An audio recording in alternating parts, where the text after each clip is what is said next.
Well, okay, this is Monday, October 28th, 1991, and I'm over at the home of Denby and Geneva Larrabee in Knox, Maine, and this is Jeff McKeen, my tape number 102891, number 1.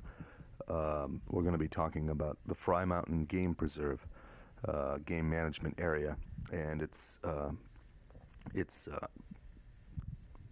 the manner in which it was obtained by the federal government and the feeling of the people in this area about that. And Denby and Geneva recall those events, and we'll be talking with them about that. Just a minute. That was right up on top of the hill, out of the frost. Is that right? Yeah. Oh, sure, yeah. And it was, well, but the idea was maintaining root in there and stuff. And it's beyond the what people could pay at that time.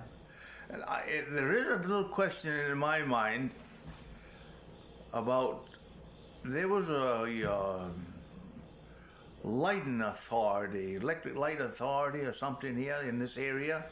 Now, you know what I'm talking about? No. Well, the light companies come in here and was putting electricity in the area. Mm-hmm. Well, I think it was up to them to go to these places, and I think they've refused to go this far with the system. Like, they went by here. Down home, they was down there in 28, but not here. No, we never had lights up all night when we lived up there. No. See, and I got it in my mind that was part of the problem. See, then you take the roads. Yeah, and it was going to have to be an awful lot of work done because wheels are starting to come, powered wheels are starting to come, and then after that, it was the kids getting out of there for schooling and like that, in which they had to be, and that was a big problem. Until you add these things all up on the mountain area up here, and it was getting to be a place where it wasn't efficient to maintain. The roads situation was the town's concern, so right? I mean, the towns took care of the roads up there. They did, but they didn't do no job. Hey, now look, I helped plow roads here in 41 and 2 and 3 and 4 and 5. Mm-hmm. And we didn't have no roads here back then. Well, back in the 50s, so we began to start in, and you could see the building up of a better road. But it took a long time. And now, why, they can build a road overnight almost. So they can get in and work on it, but not then. Now you see the CC boys is up there. The New Deal boys is up there. They worked up there in the wintertime. Well, it was actually throwaway of money at that time because they couldn't ditch and stuff. They hauled gravel up there. You get what I mean? Mm-hmm. And when it comes spring, well, they lost it. Mm-hmm. A lot of it. See? And it was, but that was to get money into the hands of the people. That's all. But then when they started buying it out, that was a New Deal, they called it. Right. Yeah. Yeah, but they didn't pay no big prices for the farms up there when they bought them out, did they? Oh no, I they never didn't. did. The prices. No, it was just a price that they could move out and purchase some other place. That's about what it amounted to. It would have been difficult at that time to sell on the market if there was nobody buying property, right? Oh no, and then the government wasn't paying up like they do today. Hey, they look at a piece today, it's worth $1 million. Mm-hmm. Well, I wouldn't consider it, anything like it, but that's it. That's the way they do business. Altogether different what we had to contend with back then. So you said your uncle sold his place on the mountain? Yeah, part of it, the upper part of it, the walk-up part of it, he sold. Yeah, that's right. And next one over. How do you remember how he felt about it? Oh, he didn't feel good about it. No. That wasn't it at all. I don't think any It of was. it. I don't know if I ever talked to anybody that felt about it. Well, I know Uncle They, John never uh, liked it. I mean, I think they had to move. I No, know it my kinda folks seemed felt to- bad when they found out that fellow had sold that, you know, after something sold that. The But they bet- wanted to get out on the main road for a long time. Bessie owned a lot up in there, and he fought, I believe, for keep his for quite a while. But he was way up in the next, close to the Montville town line there. And when the rest sold, that put him down with the rest of them. He Yeah, couldn't, just he had couldn't to stay. go along. And it wasn't because he couldn't stay for money wise. That wasn't it at all. Because them Bessies always had money. That's all there is to that. But Then- if everybody sold around him, then he Yeah. couldn't Oh, stay. he was out, completely out. And there was another Bolia. He was up there, and he had to get out too. But he hung in there a long time.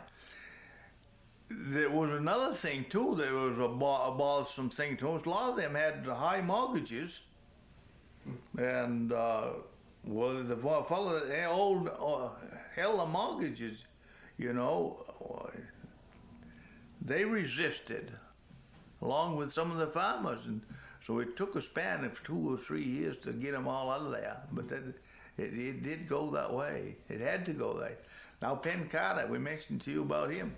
That was a beautiful farm up there. Not only a beautiful farm, but a stand of buildings. You know, and not only what you call a stand of building, it was kept up, maintained. I went by there before they tore them down, and everything was tops. That's all. It was a family that had the finances to do these things, and it wasn't because they wanted to get out. There was nobody else left. That's all.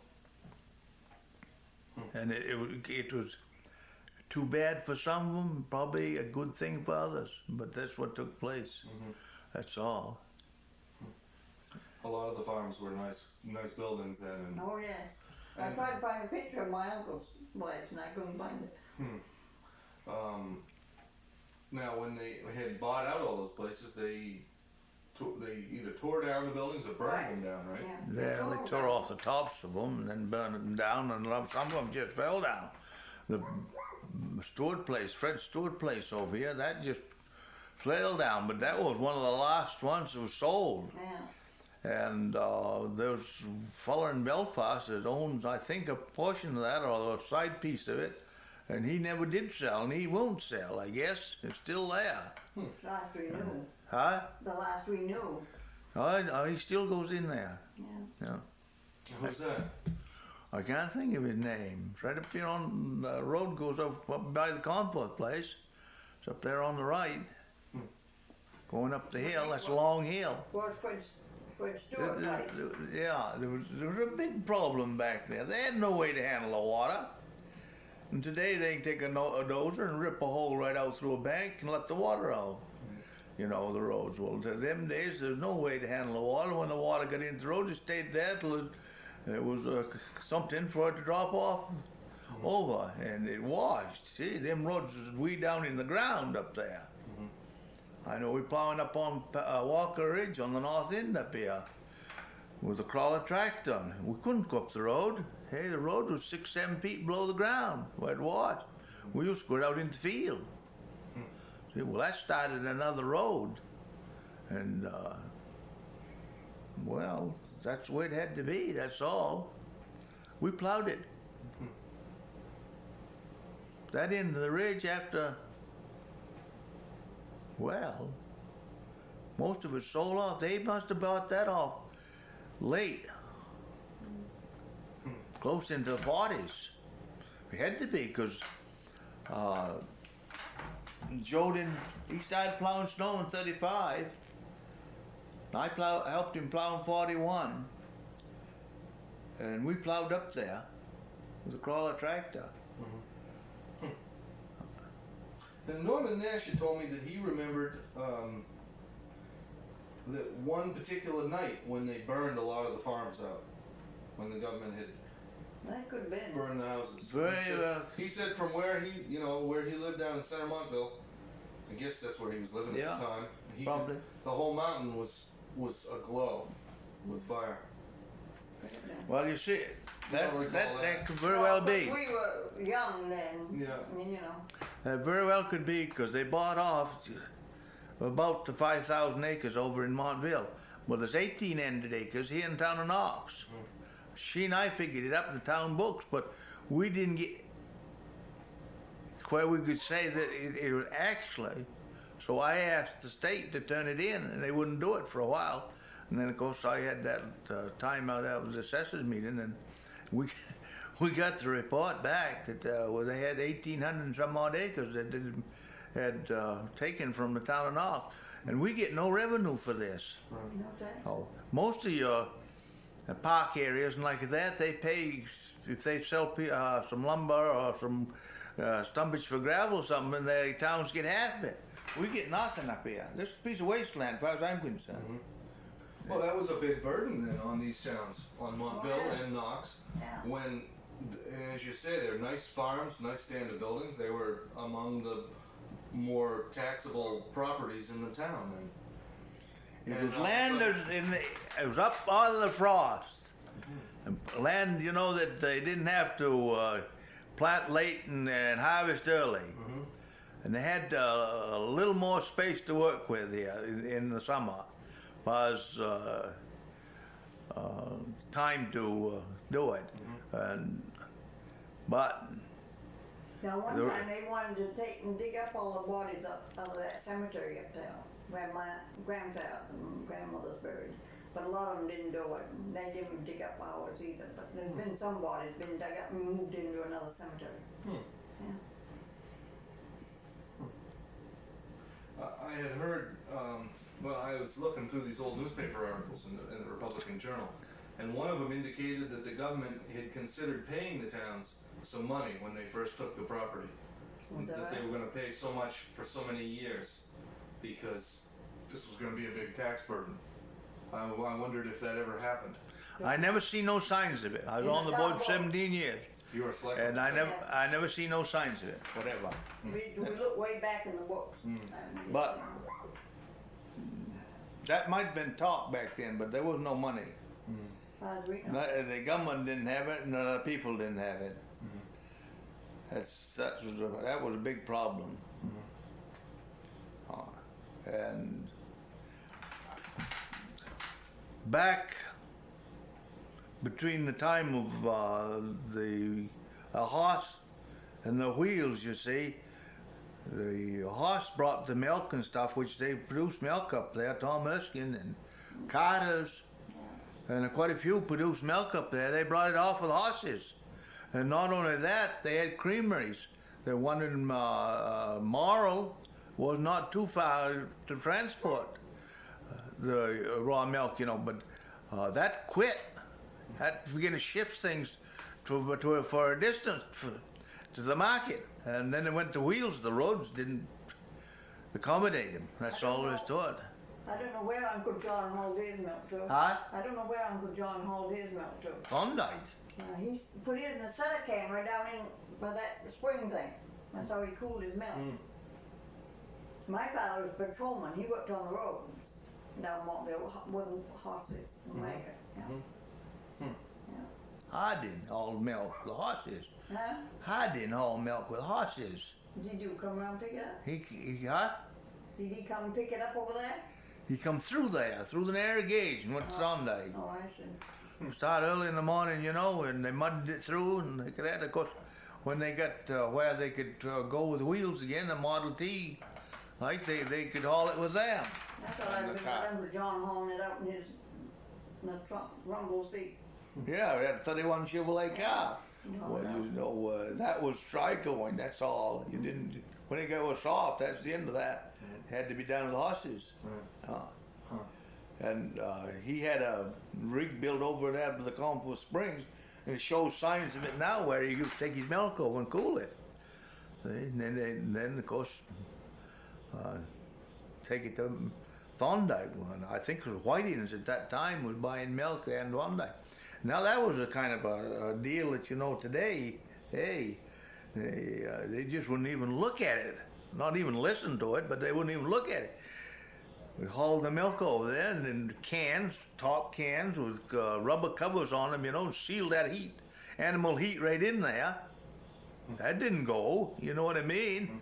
And not only that, when you got over there, they dumped it into a thing and cooled it down, took it and put it in cans again, and Al Bond used to haul it from the creamery and put it 3 dick high in a flat car. A flat car, not refrigerated or anything.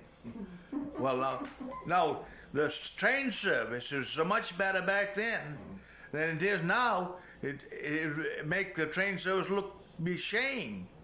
That's all there is to that. Because that car was in Boston the next morning. See? Well, that had to be that way. No other way. See? Unrefrigerated milk. Yeah. Way to Boston. Now, I don't know what the story is out here on the farm, how long they kept it here. Of course, they put up ice and stuff to cool it. Some of them did, not all of them. Some of them tucked it in the holes in the you know what I mean, the cold water, spring water like that, like their uncle used to do. And right down here to Charles Abbott, he just lugged it down around the corner of the barn and then to throw it in a little water hole there. And the water was cold. See, and the milk man come along, grab the cans, and they'd go on with them. And Herb had his brother, I can't think of his name, Hardin was hauling the milk at the time. Oh, he had 4 horses. He'd haul for a ways with 2 and shift them and go over the rest of the way. In the winter times with sleds, and in the summer times with wagons. And then that completely changed around. Well, when it changed, the demand for roads was so great, they had to give up some areas. That's all there is to it. Now, did they ever try to move any of the buildings off the mountain? Say that again? Did they ever try to move any buildings off the mountain? They move any of the buildings off the mountain. I can't think of any. Seems like, that would have been something to do. Yeah. Nice barns and houses. I don't think, I think I'm telling you so. I don't think when the government bought them, that was the end of it. They destroyed them. That's all there is to it. But her uncle's place there, I can tell you where the windows of that is. Yeah, They're now they framed got out. some stuff that. They went in there and stole them, or well, like maybe I didn't say it that way, but they took them for their own use. Yeah, probably a lot of that went on, though. I mean, Oh, I imagine I imagine a lot of people went in there and cut Yeah, stuff. like if they knew they were going to destroy the Yeah. buildings, why not, right? They used to go up there, my aunt used to have an awful lot of pretty flowers up there, and people down this way went up there and got her flowers, pick them up. She was trying to find a picture of it, but Yeah, I don't know why, I think I gave it to my cousin. it was a place to behold as far as looks go, because it was just. No, I remember going up by there when I was just a kid. My mother wasn't too well when she was young, and she used to get one of the steward girls to come down and help keep house. And we used to have to go up that way, see, up on the steward place there, and yes, that was something, to look at. There was no question about that. But that all went up for the rest. It really was too bad, but and the water supply there is unreal. In fact, they took water right out of that canned corn with and never did anything to it. You know what I mean? They just hauled it with tanks to Freedom and canned corn right out of that spring water. And then, of course, they drilled a well over to Freedom afterwards. They hadn't got their own supply, but there was time there that they hauled water. And it never goes down. Hey, that runs steady all the time. There's a vein of water there somewhere that's really unbelievable. And then, of course, the lumber up there, I hauled quite a lot of lumber. I used to truck lumber, and I hauled quite a lot of pulpwood out of that part of the country. After the government bought it. After the government Oh, bought it? yes. Merle Bradford, I believe, Oh, yeah. bought the stumpage up there, and I took the job of adding hauling it.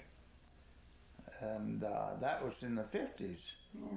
And there was no roads then. I had to plow my road in with the crawler, and ouch, you know. It was a rough deal in a way, but that's the way it was. Something to do. Yeah.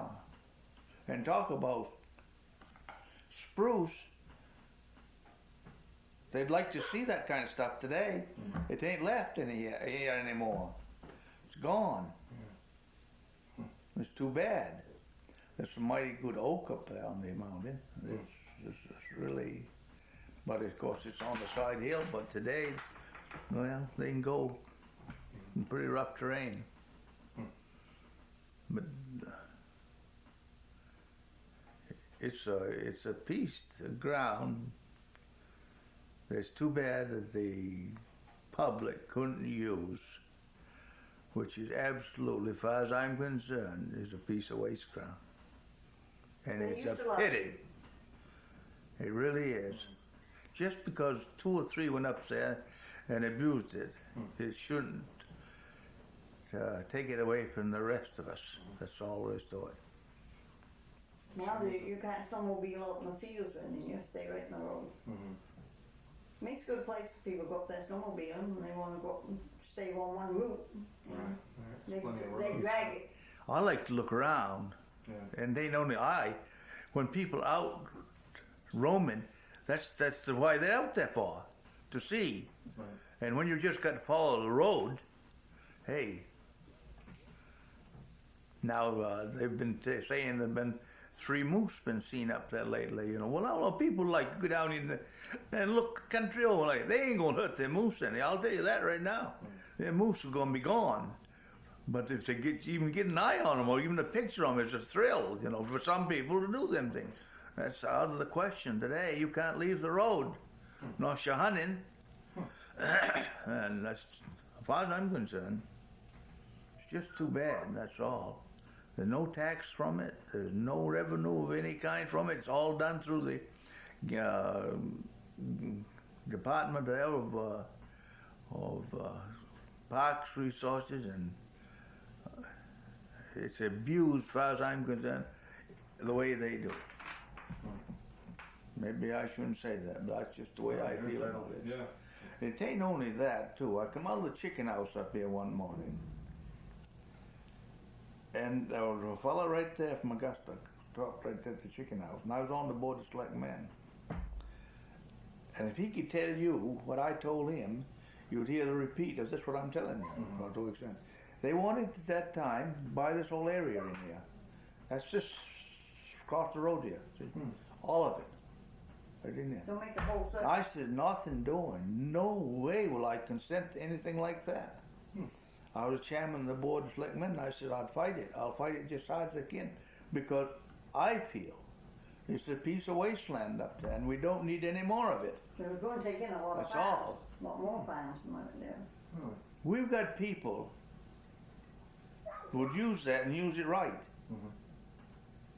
Now, that's all there is to it. Of course, we got people that wouldn't too. But the ones that wouldn't, they ought to be a way of taking care of it. But the other ones should have a chance for it. That's all. They can go up there and they can strip it for a piece of woods. So the animals like that, but nobody can see them except in hunting time. And that's the time they abuse them. You know what I mean? Yeah, that's pretty ironic, all right. Yeah. Yeah. Yeah. It's too bad. I'm 70 years old almost. And I've lived right here now since the first of the 50s. And this has been going on, but it's been going on worse, as far as I'm concerned, every year, practically. If there's anything, we lose. It's too bad. Then they went up there and cut all that pine. I can't believe it. It was all diseased and all of that. I just can't believe it. And then, well, maybe they felt ashamed of themselves and went up there and built the road. The road for what? You tell me that. They spent hundreds of dollars there. You just go up and look around. I wonder, what are they going to do where they cut the pine off, I wonder? How's that? What are they going to do to that land where they cut the pine? Well, I was up there, the old fellow and I was up there just the other day and looking around. I don't know. It's just going to grow into popple and birch, isn't it, if they just leave it? Well, that's what happened, sure. Yeah. The first the popple and then the birch. Yeah. And then what, juniper? Something like that, you see? What's actually isn't worth nothing. That seems to be what comes first. I don't know. I really don't know. I don't understand their system. That's all. We used to go up there and pick a lot of berries, blueberries, raspberries, strawberries, all. We used to go up there and stay at Singapore good part of the summer, didn't we? Ruth and I did, but none of that no more. Now back in the 50s, the pines up there, they was up there pretty good shape, probably 6 inches through or so. And you could go up there on the crane place, and you could drive back in the woods there a long ways with your pickup. You could drive right back, and all at once, bingo, you couldn't go no, you couldn't leave the road like that. It never hurt driving back in there at all. And not only that, people get out of the way of other people. You see, you know what I mean? Like, well, now as it is up there, everybody parks along the main road and stuff. And I'm not satisfied what's happening, I'll tell you that. And now, I think it's a piece of abused wasteland. Maybe nobody else do, but that's the way I feel about it. How old were you when you moved off the mountain? I was 9 years old. Oh, yeah. We moved off the mountain in 32, and the next spring, my father and mother always wanted to get out on the main road. And after they moved out in the fall of 32, and the next spring my father died. Only 32 years old. He had ingrowing whisker, air syphilis set in. But you take from the mountain to the nearest school, it was just beyond people walking daily. And there was no money for tuition, or there was no money for board or anything. And they used to have the dormitory over to Freedom, they used to board in or something. And then they had schoolhouses on the mountain too, I suppose. Huh? Didn't they have schoolhouses up there? One room, the old one-room There schoolhouses. used to be 9 schools in this town one time. I don't know, when you say that, I do know this, that they hauled the kids from the Marltown line to the East Knox Schoolhouse with horses. Now that ain't very good conveyance, really, but that's what they did. Bob Hanson hauled there, and up this way, well, Claude Bessie hauled, but he didn't have a very long haul. But down there, Fires up there. huh? Fires up on the mountain. Further, No, I said about up on the mountain. I don't know what happened. I don't know of any place up there where there was a schoolhouse on the mountain. Really, I don't know, but they had to be. That's Yeah, all. there must have been. But there was 9 schoolhouses in the town of Knox. Well, one of the. Shut that thing off just a minute. I wonder if were there any people who didn't sell their property when this thing was happening, who just, for one reason or another, were able to resist it? There's a piece of ground right over the hill, 18 acres, all right around that. That is, they own clear around it. Sorry. Who was They that? own clear around it, but they had to leave it right away. Who's that? Where's that piece? George Herring, Oh yeah, and that goes up on the mountain. that's right in the mountain area. Yeah, up on the mountain. They own all the way around it. There's 18 acres there. And That one up here by Fred Stewart's place. there's one up here in Fred Stewart's. But there's a road to that one. Yeah. But now, there could be other ones, really. I don't know.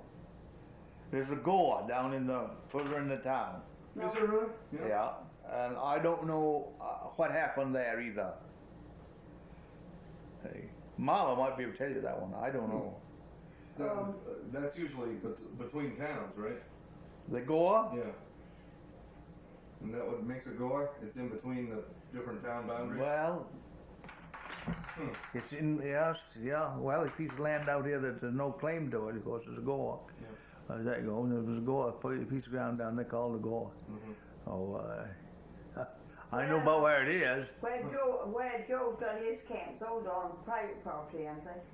Joe's on, yeah, it's on him. On him, Yeah. Yeah.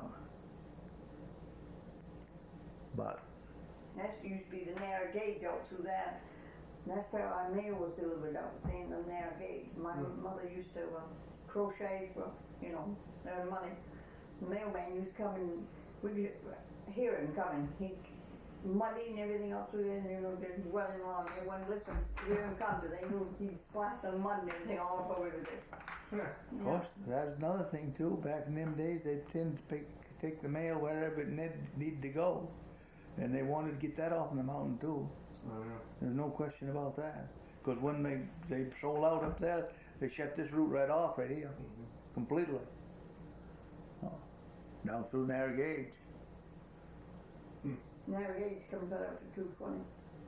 Just this side of Brown. Sorry? Yeah. Isn't it, Denby? Yeah, that's down further in. Yeah. Comes out You know where on the 220. gravel pit is, there on 220. Well, George Brown's. yeah, it's Yeah. right there. You walk in there, you can't miss it. Is that right? No You question. can see the bed. Oh, sure. Oh, yeah. In fact, I think there's a camp or two Yeah, I in think there there's a in the camp beginning. up in there. There is But- something there now. Yeah, I think so. But you go down in there quite a ways, and Gigi's had a camp, a nice camp down in there. And you go a little further, and that's the end as far as you can go. That's all. I think, I'm telling you the truth, we had an old Dodge pickup truck. And we decided one day we were going to go the narrow gauge. And Was it rough? she and I and her brother, his wife and the kids, we went out through there. And I believe it'd be the last time powered wheels, automobile size, ever made that trip out through there. I'll be done. Yeah. Because we had a Before it rough, blew over, you mean? Yeah. we had a rough time getting out through there. That's right. Yeah. Now, where would it run? Where did that railroad run? That Go into Albion, and is that the same line? say that again. Oh, narrow gauge, you mean? It came in through. Come out right down here, down there to just across the brook here, right just side that barn. Mm-hmm. Right That's down where it come down through there. Huh. And this was in Knox, Yeah. clear up to her uncle's place. And then her father's place was in Montville, Yeah, half a mile. right on the town He line. owned 5 acres in Knox, I think. Most of it's in Montville. Yeah. Huh. Now, what were you saying about when I called you on the telephone? You were saying about your uncle's place, Yeah, that was John Comfort's place. John Comfort. Conforth. Yeah. Oh, that's what you're saying. Conforth Yeah, Spring. yeah, that's the I Comfort. couldn't understand the name. Yeah. Okay. Yeah. And what did you told me about his farm? That's where they had the spring. Right. And I mean, Well, It was a real nice. yeah, nice real time. nice And place. that's when they had the bathroom. They're the only one that had the bathroom. The only ones. Yeah. Yeah. That was a nice farm. It was fixed right up. And how did he feel about selling his He farm? wasn't happy at all. He'd lost his wife and my aunt, but he wasn't happy at all. But he moved out on the main road. And he got paid enough for the place that he could afford to go and find another. Evidently, I don't know. Evidently, That wasn't the question with him. he had to go. He had to go, no, that finances was bothering him. Oh. He had He had some money. He had not to stay there. Uh-huh. No question. He's just like Carter's was. Mm-hmm. Yeah. He's just like Bessie's was up there. There was a few of them, Yeah. around. Now the Fryes, Montville, hey, they had money. Hmm. There was no problem on that part of it. Mhm. But when they lost the mail, they lost the road, they lost the schooling of the kids and like that, there was nothing left. That's all there's to it. Now them Fryes down there, you get people to tell about them, and they was prosperous. Hmm. Yeah, there's no question about it. And they had money. Now one of the relatives of the Fryes owns a store up here at the corner. McCarson. All right. His grandmother was born down there. But I don't think he would know too much about, But his father might. He's Stanley McCarson over Because the Unity. I can't think that he didn't get down there when he was a kid. That's Oh, yeah. all there's to it. Stanley McCarson must Because know. he was. of an age where he would be able to go down there and understand what's going on. Mm-hmm. Somebody else mentioned Carl House. Hatch? House? House? Carl? House? No. Oh, he married my cousin. Yeah, but they might be saying about Clayton House. Carl House wouldn't know anything about down in there. I wouldn't think he would. That's what I was He came up Goose-Stick. He used to live right out here on the main road. He lives over by Brian Steelworks? Yeah, he does now. Yeah. Hmm. Yeah. I don't know I can't remember now who gave me all these names. I talked to a few different people who suggested different people. But what do you remember about your uncle's selling the farm? I mean, you remember he was unhappy with it, with the idea. How was he forced to do it though? No roads. Nobody else left. Yeah. They was really pushed out. You see, he would be a hermit, you might call it, up in there. And that was, he lost his wife, and then there was no object to stay in long. You think because it wasn't surroundings by the home and the facilities to work in his own interest. That wasn't it at all. But he's getting older too. He was just actually forced out of circumstances surrounding the whole thing. And you said your parents felt badly. Well, they always wanted to get out on the main road, so they sold out before thing. They sold out in '32, but then ended up the ones they sold out to, they sold out to the government. But the buildings had all gone to pieces after my folks moved out. They felt bad about that. There's chickens in the kitchen, there's everything going. My folks had worked hard up there. But they sold out, and the dyers sold out. So that was the end of it. But I had suggested there were 37 farms. You think there were a lot more? So it was a pretty prosperous area. I mean, that's quite a large number. I wouldn't dare say how many farms was up there. I'd have to sit down and count them. I don't know. But how was it very far from one to another? No. No. No. It's kind of a neighborhood. Oh yes. Yeah. Well, you know, back there for a while there, the population of these towns in this area was thick. This town here had the population at one time of 2,500.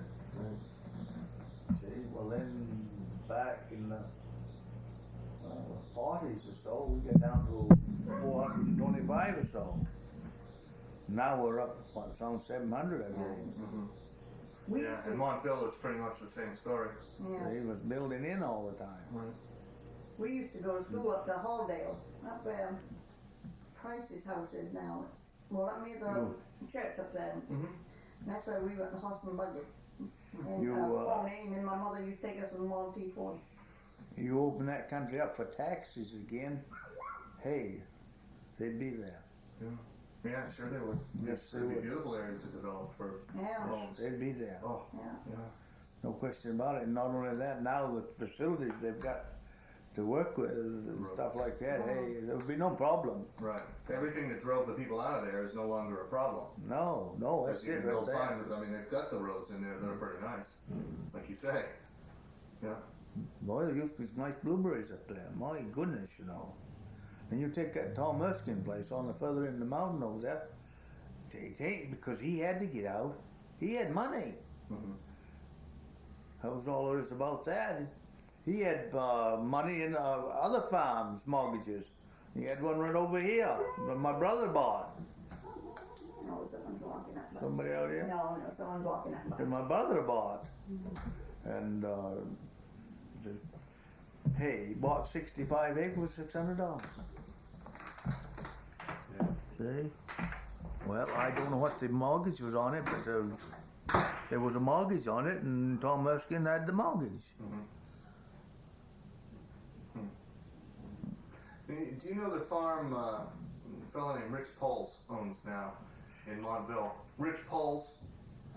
It's just below the entrance on the Montville side of the mountain, where the state road goes in to the mountain. Yeah. Just the other side of it, south on 220. Yeah. There's the road. The 220 takes a bend in the road, and there's a dirt road that goes off. Yeah. There's a farm way up on the top of that hill. I mean, that's surrounded by the mountain area quite a bit. It Yeah. seems funny that that farm is still there. Whoever lived there at that time must have just not sold. I would think that they would have wanted to buy that out. You know where I I mean? know where you are. I've hauled wood out of there. You go up there and you can't get any further. Everything's blocked right off. There's a farm still up there. Yes, that's right. But you go Can't go in further. there, you can't get up. They've shut the thing off because they didn't want people coming down through from the other side. Now that used to be years ago. Maybe not now. But up further was Thompson Place. Uh-huh. And up there was a wonderful orchard. And we used to go from here up there and pick apples. I've even taken the tractor, farm tractor, the trailer, and went up, picked apples. You know, so I have apples. But now, I don't know why. I guess the signs of the times or something. The apples are all wormy. They never used to be that way. Yeah. Was it that they kept the apples cleaned up under the ground so the worms didn't have a chance to stay over the winter? No. They never sprayed. Right. No, of course No. not. No, they maybe kept the trees pruned up better too, though, so that the sun got in. And, Something gone haywire. yeah. There was nice apples there. Huh. A row of apples right down the side of the field. Hey, Yeah. drive right along with the trailer and pick them right off. Yeah. Anything you wanted, Northern Spies, Baldens, Wolf Rivers, anything you wanted. And the last time I ever see that old man up there, Thompson there, he had a bag of apples on his shoulders, headed home. And he was going down over the hill where the house you're speaking of, down there. Yeah, I talked to him there a few minutes, and I'd hauled his wood, some, and I talked with him there a few minutes, and yeah, that's the last time I ever see the old guy. That was quite a while ago.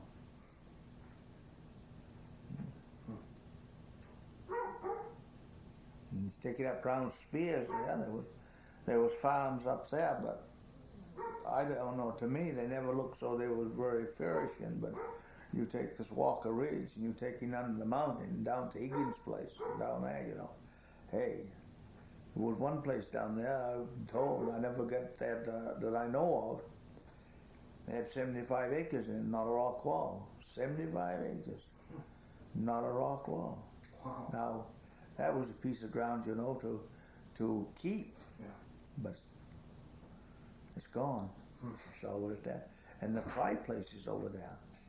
That was a lot of territory on the south end of the mountain. And they had money. There was no problem as far as staying goes, but that goes. But There don't seem to be any of the Frye people left in the area. Frye's, Yeah. well, he's a great grandson up here. Oh, yeah. Store, and his father, I don't know if he lives in Unity or where he lives, but Unity. Unity, yeah. I found it. Pictures. Oh. There's the front of that compost place. This is your uncle's house here. Yeah. And, well, this one here shows it even better, I think. Wow. And this was front of our house. Huh. We used to. There's a picture of my father taking of that one. Okay.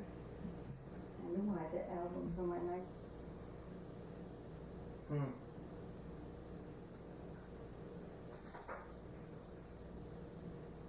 Who's this? that was my grandmother Thompson. This is John Compost's daughter. They only had one girl. Now there may be some more pictures. That showed down across the field on the compost place. These were we kids when we lived. That looks like a good field, don't it? Sure does, yeah. Yeah, all the way down there. Jeez, it's wide open, yeah. Yeah. Big field. Now, right up over the hill, does that show the bank of the hill there?